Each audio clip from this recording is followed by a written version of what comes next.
first story is from India, where an extremely rare albino crow was rescued by a young village boy in India's southern Kerala state. The bird is attracting hundreds of curious onlookers who believe it to be a divine gift. Attacked by his more rowdy black-feathered brethren, the crow was found hiding in a coconut tree.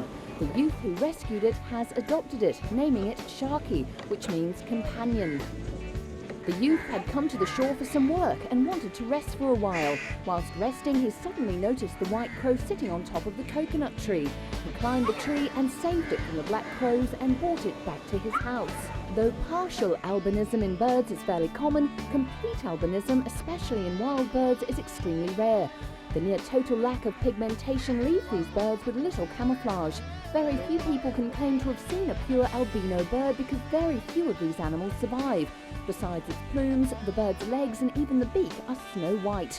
Not surprisingly, the news of Sharky has spread like wildfire, and hundreds of people are turning up to see it, especially after the story was published in the local media. Considered to be amongst the most adaptable and intelligent birds in the world, crows have a highly evolved language and can even mimic the sounds made by other animals. In the wild, crows live 6 to 7 years. In captivity, they can reach 20 years. The oldest recorded age of a crow is 30 years. The crowds who had never seen a pure albino crow were thrilled to have the opportunity to see such a rare sight. Many had not even heard of them, let alone seen one before. A truly marvellous sight.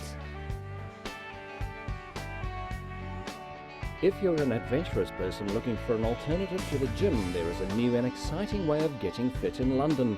An artificial ice mountain built into a central city shop provides all the thrills of an alpine mountaineering experience. Devoid of mountains, hills or snow, the market streets of Covent Garden are an unlikely setting for alpine mountaineering adventures.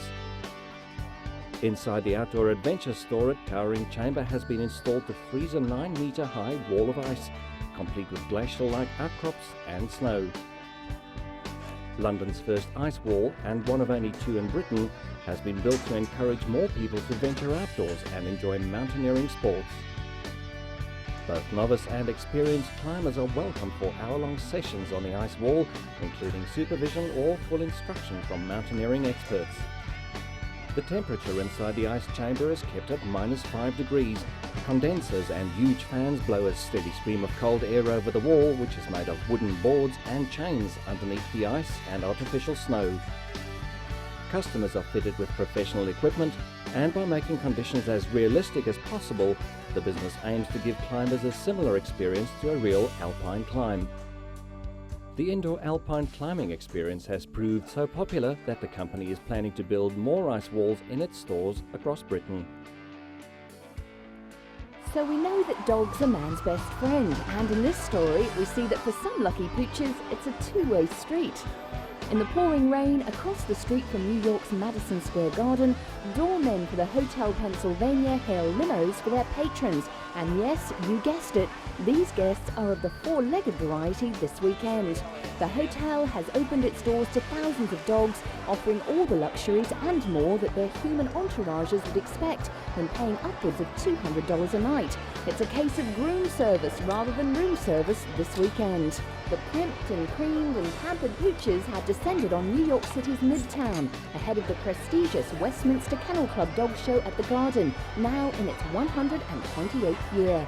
The longtime front desk manager at the Hotel Pennsylvania earns himself a new job title at this time of year, Dog Concierge, meeting and greeting his fluffy guests as old friends. But he does admit that inviting upwards of 1,000 dogs into the hotel over the space of one weekend can have its headaches. 75 bags of wood chip are spread every day across the floor of one of the spacious conference rooms. A makeshift dog run and bathroom for when the dogs don't want to get their paws dirty tramping the streets of Manhattan to relieve themselves. The dogs are generally on their best behaviour and are well used to travelling, but with the fiercely competitive event looming, some nerves are naturally frayed. To work off the excess energy, there are a variety of treadmills, not for humans, but for the stars of the show, of course. Over the weekend, massages, baths, trimmings, and even spa treatments will be offered to the dogs. Although the dogs are surely some of the most pampered in the country, not all have had the experience of the treadmill. But by Sunday afternoon, the day before the dog show at Madison Square Garden, it really gets going. The dog run will be overrun with dogs. Although hotel managers have had to deal with all the unusual smells and messes from their canine guests over the weekend, one thing they won't need to worry about is any robes being stolen by their four-legged patrons.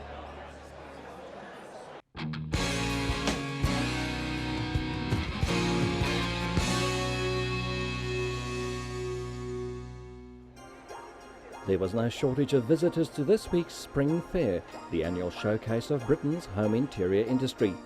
But many of these companies are facing increasing competition from cheaper manufacturers abroad. Designers and manufacturing companies in Britain are starting to work together under a new program aimed at putting design at the heart of business. The 24/7 program run by the Design Council is already producing some exciting new products and improving profitability of the companies involved. Most of the companies they work with are highly successful businesses and ones that are not strangers to design in one form or another. What they recognize is that they've been making huge assumptions about what customers want. A professional designer helped this traditional knife-making company not only to bring out some more modern-looking products, but to update its whole management process, making it more responsive to the changing market. The Design Council is planning to extend the program more widely to help more British businesses keep a step ahead of the competition from around the world. People prefer an aesthetic product.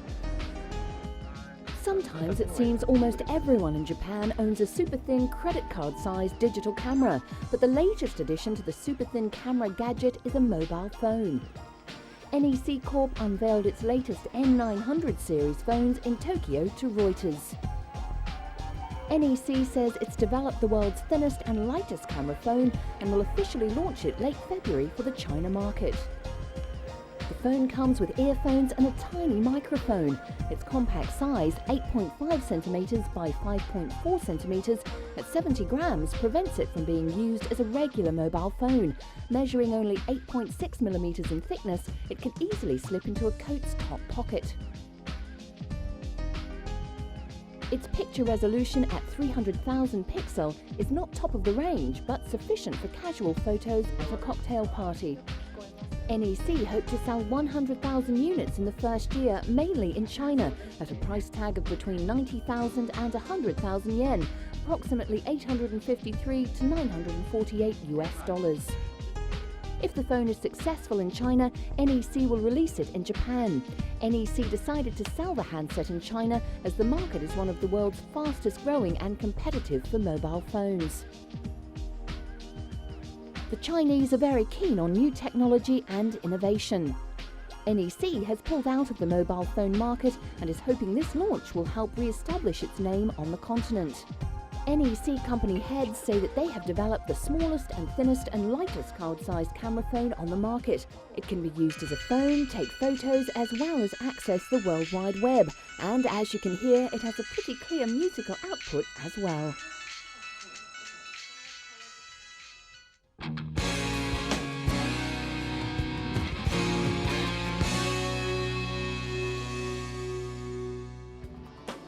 From Mexico, an unhappy story about the effects of harsh, unusual weather on the fragile monarch butterfly.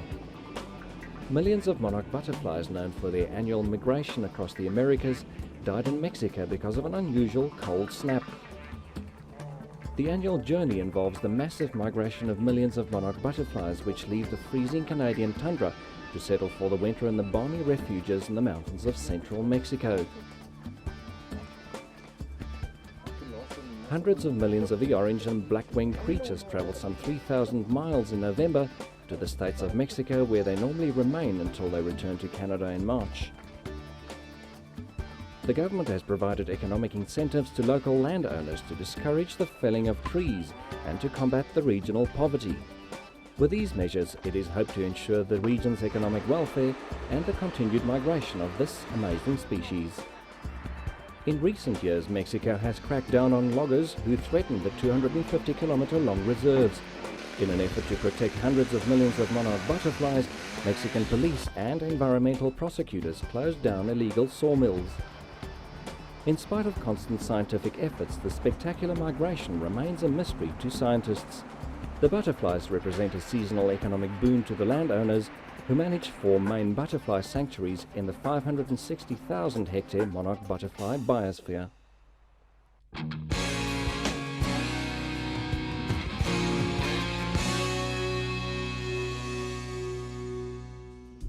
This photo shoot is for the next issue of A magazine, a magazine exploring issues around the growing problem of allergies in the UK, where up to 1/3 of the population suffers with an allergy at some point in their lives.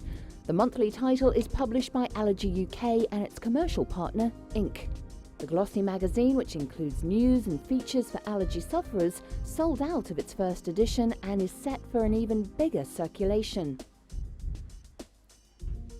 A aims to raise awareness of allergy issues and management whilst also being informative and entertaining. It also works hard to establish itself as a force for change in what the charity sees as an underfunded healthcare sector. A magazine is currently available only through Allergy UK, who are able to send internet orders across the world. The first issue sold some 120,000 copies in the UK alone. Allergy UK says it plans to have copies available to buy in the shops by issue 4. Being a charity, they linked up with the publishers of the magazine Inc. because they could not afford to publish the magazine otherwise.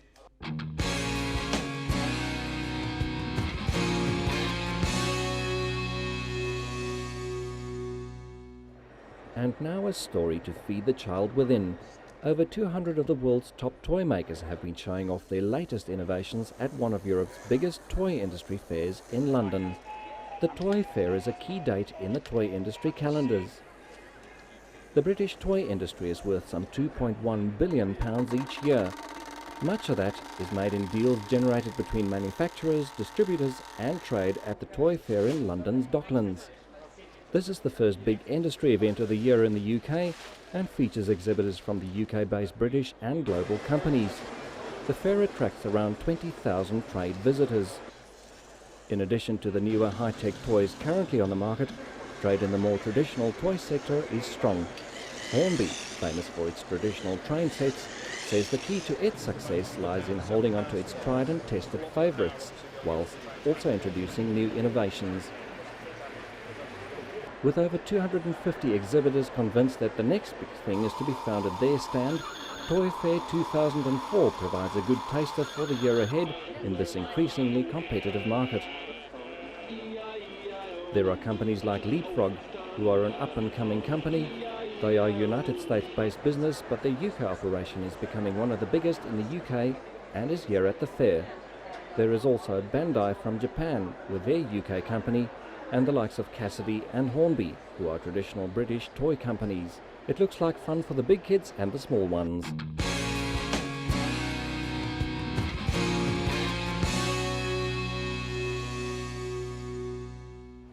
The tents at New York Fashion Week saw a dazzling show on Monday by designer Carolina Herrera and duo Mark Badgley and James Mishka, followed by a visit by First Lady Laura Bush, as the well-armed and trouble-ready guards can attest to. Herrera's collection for fall 2004 was designed for the winter fashion plate for those who would frequent European ski resorts. She mixed traditional elements of skiing with extreme luxury. Fur was plentiful in her collection, with layering visible in both day and evening wear. The designs were for the woman who wants to go to the snow in style. The show was without a doubt about the European ski resort season. The collection starts with the women going to ski, but it is also for the women from the city. So the pants are in techno fabrics with ski boots, short jackets and scarves around the neck. The waist is brought up to create a little bit of a low waist. The evening is about slightly looser clothes, more glamorous. For evening, graceful, weightless silhouettes were fashioned with organza and chiffon to contrast rich, sumptuous velvet. Gold leaf embellishes abounded on jackets, furs, cashmere, and even on the evening gowns. Venezuelan-born designer Carolina Herrera's designs have been worn by chic, sophisticated women all over the world. Herrera founded her business 20 years ago after being encouraged by fashion legend Diana Vreeland. Her success in fashion over the past 2 decades has been echoed with her rise to fame in the fragrance arena. Carolina Herrera continually expands her company, adding collections of knitwear, watches, handbags, leather goods and accessories. Colour co-founder Josh Plattner is enthusiastic about fashion. He stated that today fashion is experiencing one of the mammoth and rare shifts that make observing it delicious sport. For nearly a decade, the New York collections have been mired in the business of big labels, overproduced shows and underproduced ideas, established names mimicking the spontaneity of their salad days, a notable lack of humour or risk-taking. But that is no longer the case. Plattner says that with Tom Ford's decision to step down from his post as creative director of Gucci this April, brings to an end an era in which fashionable women all carried the same must-have Gucci handbag or wore the same helmet-lined coat. Head-to-toe allegiance to a single designer's look is a thing of the past. Fashion's new message is in the mix. Simply put, that means a combustion of pattern and texture, previous with plain, clothes for day and night. Designers spend untold time and money choosing models, music and hairstyle to create a buzz about their runway shows at New York's Fashion Week. But those who decide which clothes appear on store shelves say maybe they shouldn't try so hard. Design duo Mark Badgley and James Mishka's look for fall 2004 was tailored and elegant. Their colours were subtle and in perfect fall colours in browns, blacks and shades of red. Fabrics that dominated the collection included wool, silk and tweed, providing plenty of texture to the clothes. Skirt suits and long evening dresses dominated the look for their fall 2004 collections. Hailed by Vogue as two of the top 10 American designers, Mark Badgley and James Mishka have made their mark on evening wear by bringing back classic Hollywood glamour and style to modern clothes. The designers met in the 1980s while studying at Parsons School of Design in New York and found that they shared a similar design aesthetic, one zip and you're dressed. Since joining forces in 1988 as Badgley Mishka, the pair has captivated the fashion press with a style that caters to a younger, more modern couture customer. Badgley and Mishka continue to expand their horizons, having introduced bridal wear, evening bag and shoe collections. The duo's designs have been worn by Winona Ryder, Ashley Judd, Jennifer Lopez, Cameron Diaz, Elizabeth Hurley, Mira Sorvino and Catherine Zeta-Jones. The organisers of New York Fashion Week is 7th on 6th. It was created in 1993 and since then it has produced over 24 seasons and over 900 shows. The New York Fashion Week, a mixture of the grand and the less grand, but generally enthralling nonetheless.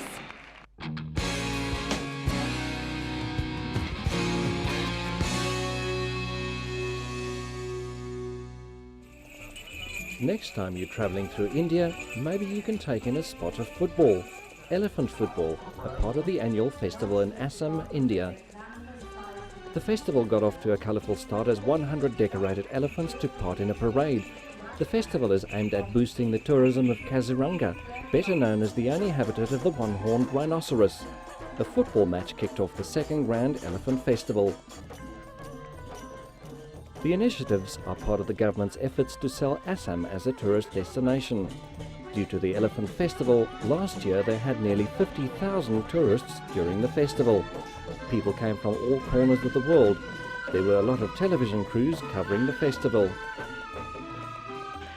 Elephants playing football is not an unusual sight for those who have watched a circus performance, but a keen audience of hundreds had plenty of fun watching two teams of tuskers facing each other in a soccer match in India. The tourists enjoyed every moment as the giant creatures tried to pass the ball with kicks. And for a change, the rules did allow handful, or as the tuskers would call it, trunk ball.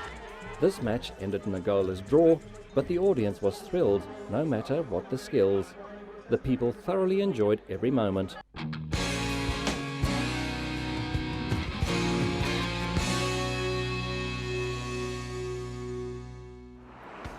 Austrians swept the titles at the annual Empire State Building run-up. Favourite 92-year-old Chico Scumoni of Italy kept up his amazing streak in the dash up 1,576 steps at New York's tallest skyscraper. The women's race was won by Andrea Meyer, Rudolph's teammate from Vienna's LCC Run Club. She set a course record of 12 minutes 8 seconds in winning the Empire State Building title on her first try. Twice runner-up Rudolf Reitberger claimed his first men's top prize over Israeli identical twins Ran and Dan Alterman, who finished second and third respectively. Rudolph reached the 86th floor observation deck in 10 minutes 37 seconds. Cindy Moll, last year's women's winner and four-time champion, was a distant second behind Andrea in 13 minutes 26 seconds, followed by her fellow American Amy Fredericks in third. Rudolph, 32, was runner-up in 2002 and 2000, both times finishing behind Australian Paul Craik, who retired from the race after winning his fifth crown in a row last year. Ran Alterman was second in 10 minutes 53 seconds, 15 seconds ahead of Dan. The 23-year-old twins had jointly won a stair climb race in Israel, holding hands as they crossed the finish line together. Women's winner Andrea, 24, got to make her first trip to New York as a prize for winning a stair race in Vienna. She thinks that the Empire State Building is the most beautiful in New York. The biggest cheers at the 27th annual event, however, were reserved for the contestant with the slowest time, Chico, who finished the grueling race for the 13th successive year.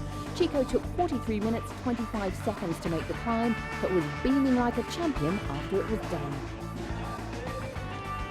Chico is an amazing example of what can still be achieved even at the ripe old age of 92. He has managed to climb 86 flights of stairs. It's about a quarter of a mile. Chico's advice to people is to always look forward. He says that a lot of people get to a certain age when they retire and say, that's it, finished. But Chico does not believe that is it. It is only the start of things you can do. He does not believe in just sitting in an armchair and watching television all day. For Chico, it is about doing something, and not just anything, but is something interesting, which is important. Finally, a British company has launched the first national life coaching service across the UK. Some of the leading people already helped by life coaches in the UK gathered in London to receive company achievement awards. Most have been helped to transform their lives with the help of coaching.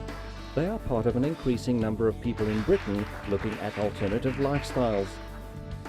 All those at the ceremony in London have achieved the sort of success that revolutionise a person's life. By working alongside coaches, they've managed to bring about a transformation. A coach will help somebody build up their self-belief and self-esteem. It gives them the support and motivation to move forward with confidence. Life coaching helped this 46-year-old woman transform her life by overcoming the fear of IT, which she now teaches to adult learners. The company Accelerate has 250 trained life coaches and has just launched its first nationwide service across the UK. They believe clients can keep their feet on the ground but still reach for the stars and achieve their ultimate dreams, which is what we all hope to achieve in our lives, and we all need a little bit of help now and then to achieve them. Well, that's all we have time for. We look forward to your company next week.